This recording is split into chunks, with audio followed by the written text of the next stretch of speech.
राग और ताल के साथ। मन को पावन करता तीरथ, भुलाता सारा अभिमान। हम करते हैं नारी युग का सम्मान। जगमगाते हैं मनोरंजन का संसार, लगाते हैं यादों का अंबार। खेलों से बढ़ जाती है मन की रफ्तार।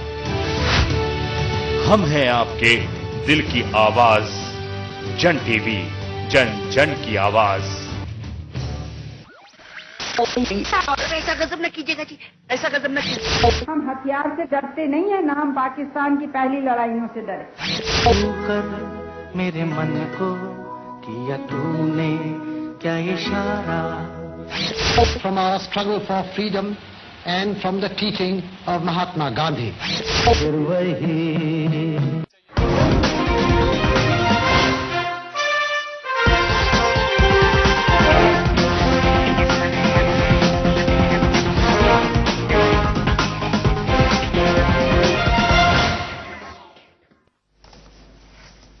नमस्कार, जन टीवी में स्वागत आपका। मैं हूं योगेंद्र। आप देख रहे हैं खास खबर।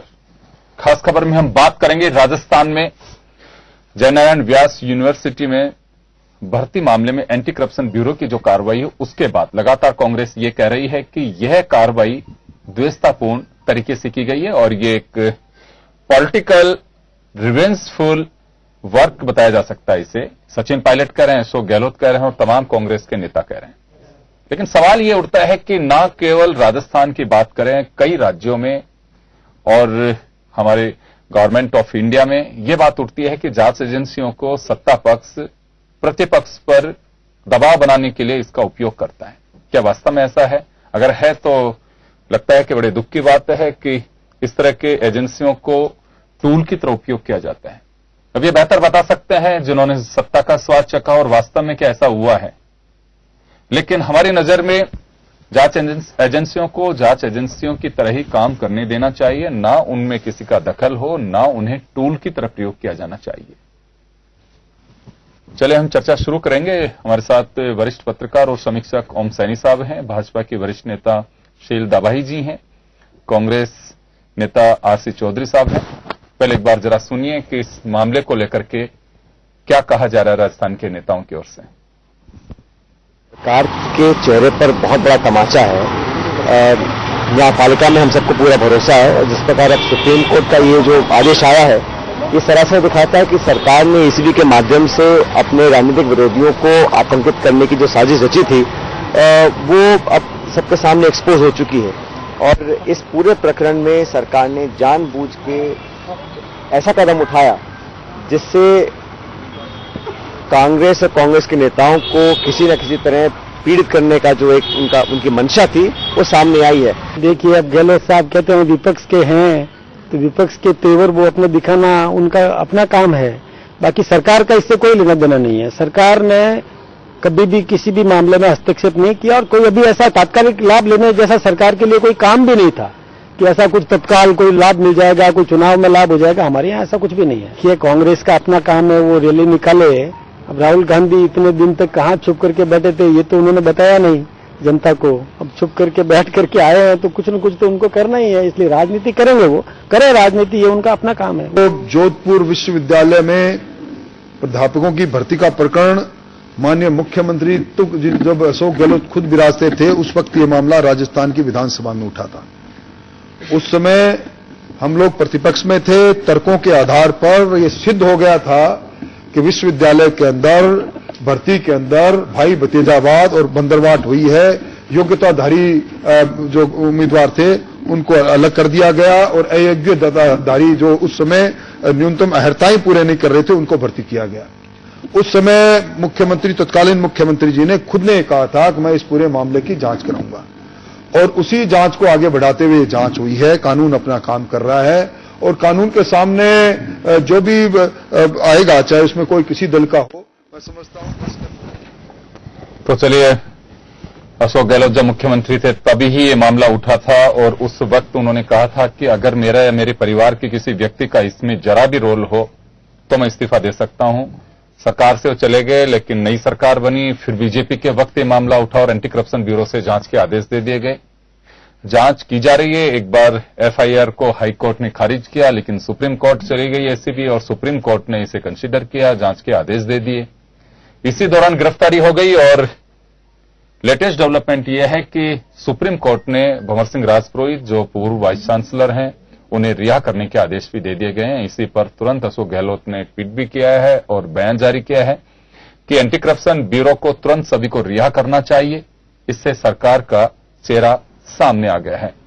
चलिए हम चर्चा शुरू करेंगे और ओम सैनी साहब हमारे साथ हैं। ओम जी, मैं आपसे जानना चाहूंगा कि सवाल यह है कि जयनारायण व्यास यूनिवर्सिटी में जो कुछ हुआ और उसके बाद में एंटी करप्शन ब्यूरो जो जांच कर रहा है, जांच से पहली मर्तबा किसी स्टेट में किसी भी जगह की ब्यूरो कोई ऐसी बात नहीं है कि जांच कर रहा हो। बहुत बार सरकारों के जो एक्शंस होते हैं या उस दौरान जो भी लाभ के पदों पे अगर कोई इस तरह की स्थितियां होती हैं उसकी जांच की जाती है। लेकिन लगातार सवाल ये क्यों उठता है कि जब हम प्रतिपक्ष में होते हैं या सत्ता पक्ष में जब हम लोग बैठ जाते हैं उस वक्त को भूल जाते हैं, तो ये आपस में एक टकराव की जो स्थिति बनती है और हमेशा जांच एजेंसियों को कटघरे में खड़ा कर देते हैं। योगेंद्र जी, इसका सैद्धांतिक पहलू यह है कि जो लोग संवैधानिक पदों पर होते हैं उनके अगर ऊपर कोई चार्ज लगता है तो उनको नियम के मुताबिक सारे काम किए जाते हैं। मायावती के वक्त में या फिर डीएमके के नेता जो हाँ, उनके वक्त में जो कुछ हुआ वो पूरे देश में बड़ा चर्चा हुआ था इस बात को लेकर के। हमारे यहाँ पे पिछली सरकार पर, अभी वर्तमान सरकार पे जिस तरीके के एलिगेशन हमारी मुख्यमंत्री पे लगे थे, तो उसके लिए एक तरीका है कि संवैधानिक पद से जो आदमी जाता है उसके लिए एक आयोग बनता है, वो जांच करता है, उसके बाद में कुछ होता है। ये कि उन पदों पे बैठे हुए लोगों के साथ में अगर कोई एलिगेशन है उन पर, उनकी जांच होनी चाहिए, तो नियम कायदे से होनी चाहिए। जैसे वाइस चांसलर को जिस तरीके से सुप्रीम कोर्ट ने छोड़ा, उनको रिहा किया, उसके पीछे कारण क्या है। इसी तरीके से हमारे जो एक पूर्व विधायक हैं और जो डेपुटेड हैं, जिसके लिए पूर्व मुख्यमंत्री भी ये कह रहे हैं कि वो भाग के तो कहीं जा नहीं रहे थे, आपने बुलाया हो, ना आया हो और उसके बाद में भगोड़ा घोषित करके अरेस्ट किया होता तो बात समझ में आती। तो जिस तरीके से एसीबी व्यवहार करती है वो व्यवहार अपने आप में बड़ा चिंता का विषय है, क्योंकि जनप्रतिनिधि बनने के बाद में, जिम्मेदार होने के बाद में आपके साथ में इस तरीके से व्यवहार नहीं किया जाना चाहिए जैसा किया जा रहा है। ये लगता है कि कानून जैसे कहीं कुछ भी अभद्र तरीके से पेश आ सकता है और उसके साथ कोई जवाबदेही नहीं है। तो ये बात यूं होनी चाहिए कि संवैधानिक पदों पर जो लोग बैठे हैं उनके साथ में इस तरीके से व्यवहार ना हो। बाकी अगर कोई गुनाह किया है तो उसके नियम कायदे के साथ में चलें और उनको जो कुछ उसके बाद में अदालत क्या कहती है, नियम क्या कहते हैं, उसके मुताबिक अगर कार्रवाई की जाए तो शायद विचार का विषय नहीं होता और शायद आज जरूरत नहीं होती इन सब बातों की जो हम लोग कर रहे हैं। ये एक बुनियादी बात होनी चाहिए कि जो लोग निर्वाचित प्रतिनिधि हैं, संवैधानिक पदों से पे बैठे रहे हैं, उनके साथ में अगर कुछ होता है तो उसकी पूरी जांच और नियम के साथ में निश्चित प्रक्रिया के साथ में अगर जांच की जाए तो कोई समस्या नहीं है। यहां ऐसा लगा कि कुछ अति हो गई और इस अति को मेरा ख्याल है कि शासन को रिजेक्ट करना चाहिए। शासन स्वयं कहे इस बात को, क्योंकि सत्ताएं तो बदलती रहती हैं। निर्वाचित प्रतिनिधि या संवैधानिक पदों पे जो लोग बैठे हैं, हमने बहुत सारे करप्शन के केसेस देखे अभी पिछले सालों में। इतने तेजी से कहां हुआ सब कुछ, जांच हो रही है, फिर उसके बाद में चार्जशीट दी जा रही है। हमने आईएएस अधिकारियों के भी देखे हैं ना, खान वाले मामले में देखा, दूसरे मामलों में देखा। तो उन लोगों के साथ में जिस तरीके से किया जाता है तो निर्वाचित लोगों के साथ में या दूसरे संवैधानिक पदों पर जो लोग बैठे उनके साथ में क्यों नहीं किया जा रहा, ये विचार का विषय है। तो मेरा ख्याल है कि पक्ष और विपक्ष दोनों को ये निर्णय लेना चाहिए, संयम बरतना चाहिए कि जो लोग संवैधानिक पदों पर हैं या निर्वाचित प्रतिनिधि के रूप में रहे, समाज के जाने माने लोग हैं, उनके साथ में इतनी तेजी के साथ में अपमानजनक तरीके से व्यवहार नहीं किया जाना चाहिए। शीलदा भाई जी, मैं आपके पास में आना चाहूंगा कि लगातार कांग्रेस प्रतिपक्ष ये कह रहा है कि इसमें पूरी तरह से द्वेषतापूर्ण तरीके से कार्रवाई की गई है और एंटी करप्शन ब्यूरो को दबाव बनाने के लिए टूल के रूप में प्रयोग किया जा रहा है। देखिए योगेंद्र जी, जयनारायण व्यास यूनिवर्सिटी में जिस समय भर्ती हुई थी तभी से ये बात बार बार निकल कर आ रही थी कि इसमें पारदर्शिता नहीं रखी गई है। भारतीय जनता पार्टी की सरकार थी, उन्होंने भी मांग भी रखी थी कि इसकी निष्पक्ष जांच होनी चाहिए और पारदर्शिता होनी चाहिए। लोग एलिगेशन लगा रहे थे कि जो योग्य व्यक्ति थे वो भारतीय जनता पार्टी की नहीं, कांग्रेस की सरकार नहीं, सॉरी, कांग्रेस की सरकार थी, गहलोत जी उस समय मुख्यमंत्री आरोप लगा रहा था। बिल्कुल ठीक कर रही हैं। तो वो उन्होंने कहा था कि मैं इसकी जांच करवाऊंगा। तो ये विषय जांच के अंदर तो पहले से ही था और लोगों का लगातार ये दबाव था, जो चुने गए हैं वो पात्र भी नहीं है, ये योग्य व्यक्ति रह गए हैं। तो ये काम एसीबी का था, तो जो काम कानूनी प्रक्रिया की तरह हो रहा था। और आज गहलोत जी ये आरोप लगा रहे हैं कि ये द्वेषपूर्ण कार्रवाई करते हैं। मैं समझती हूँ कि ये सब बेबुनियाद के आरोप हैं। जब सत्ता में होते हैं तब और बातें करते हैं, जब सत्ता के बाहर होते हैं तब और बातें करते हैं। सरकार का इससे कोई लेना देना नहीं है। तो एसीबी एजेंसी, कोई भी एजेंसी अपना काम करे, स्वतंत्रतापूर्वक काम करती रहनी चाहिए। कोई भी सरकार हो, चाहे अभी जो सरकार है, वो सब चाहते हैं कि जो है, मैं तो समझती हूँ कि गहलोत जी को इतनी बात करने की जरूरत ही नहीं थी। कहते ठीक है, निर्दोष है तो वो तो सामने आ जाएगा, जांच आने दीजिए। गहलोत जी ने ऐसा नहीं कहा। गहलोत जी जरा सुन लीजिए, जरा समझ लीजिए, जरा तथ्य बिल्कुल सत्य तरीके से रखिए। वो ये कि उनका कहना ये है कि ऐसा क्या काबरा भगोड़े थे, क्या वो निर्वाचित प्रतिनिधि थी, क्या वाइस चांसलर भगोड़ा था जिस तरीके से उनको पकड़ा गया, ये इस प्रक्रिया पर ऐतराज किया है। बिल्कुल वो नहीं कह रहे कि साहब इनको अगर इन्होंने अपराध किया तो इनको छोड़ देना। ना, अपराध किया तो जांच होने दीजिए ना, दिक्कत कहाँ है? अगर तरीके से अगर आप व्यवहार करेंगे तो क्या करेंगे जांच? देखिए, कल को आप भी जनप्रतिनिधि बनी हैं और आप भी इसके, या आपके साथ में अगर ऐसा कुछ होता है तो हम लोग ऐसे ही बोलेंगे कि आप महापौर रही हैं यहाँ, क्यों आपके साथ में ऐसा कैसे? बिल्कुल, देखिए सरकार का कहाँ दखलंदाजी? सरकार ने कोई दखल, इस एजेंसी अपने काम कर, हम लोगों ने इसलिए कहा कि कुछ ऐसे क्रियाकलाप सामने आने लगे हैं हमारे देश के अंदर, या पहले नहीं हुआ करता था लेकिन अब होने लगा है। तो इस प्रवृत्ति से बचना चाहिए, हमारा ख्याल है। अब बाकी बात आप कहो, आप जो कह रहे हैं, आपके अपने विचार हैं जो आप कह रहे हैं। मेरा कहना यही है कि सरकार का इससे कोई तत्कालिक लाभ होने वाला नहीं था। सरकार ने निश्चित, बिल्कुल निष्पक्षपूर्ण जो भी कार्रवाई होनी चाहिए ऐसा उनका आदेश है, और कोई भी एजेंसी स्वतंत्र रूप से कार्य कर रही है तो इसमें सरकार की दखलंदाजी कहाँ रही? और जिस तरह से ये जो गहलोत साहब है, जो जिस तरह से कर्मचारियों को धमका रहे हैं और चैलेंज कर रहे हैं कि हमारी आने वाली सरकार है, हम ये नाम पहले से लिख रहे हैं, हम आएंगे तो हम ये कर देंगे, वो कर देंगे।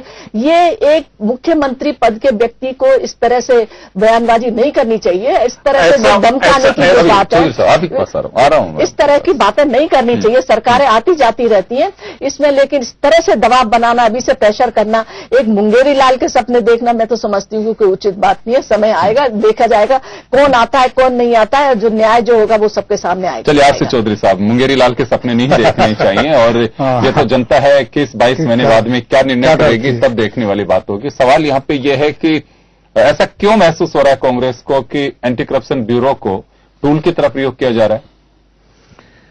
योगेंद्र जी, जोधपुर विश्वविद्यालय में जो भर्तियों को लेकर जो मामला चला, ये अगस्त 2014 के अंदर एसीबी ने एफआईआर दर्ज की। उसके करीब उस टाइम विश्वविद्यालय के अंदर 3-4 जो पद हैं वो खाली थी, शिक्षा प्रभावित हो रही थी, और शिक्षा की नियुक्तों को लेकर शिक्षा के प्रति कांग्रेस की सजगता रही। उन्होंने विश्वविद्यालय खोले भी, विश्वविद्यालय में भर्तियां भी की, और स्कूलें भी खोली, और स्कूलों में शिक्षकों में भी भर्तियां की। ये जब एसीबी ने अगस्त के अंदर जब एफआईआर दर्ज की, दर्ज करने के बाद में सेशन न्यायालय के अंदर गए, सेशन न्यायालय ने इसकी एफआईआर को क्वेश्चन कर दिया। हाईकोर्ट के अंदर गए, हाईकोर्ट ने एफआईआर को ही रिजेक्ट कर दिया कि ये एफआईआर है वो बनती ही नहीं है। माननीय मुख्यमंत्री अशोक गहलोत जी ने दो कार्यकाल, सफल कार्यकाल बनाने के बाद में बार बार वो प्रदेश के मुख्यमंत्री को भ्रष्टाचार के आरोप में घेर रहे थे।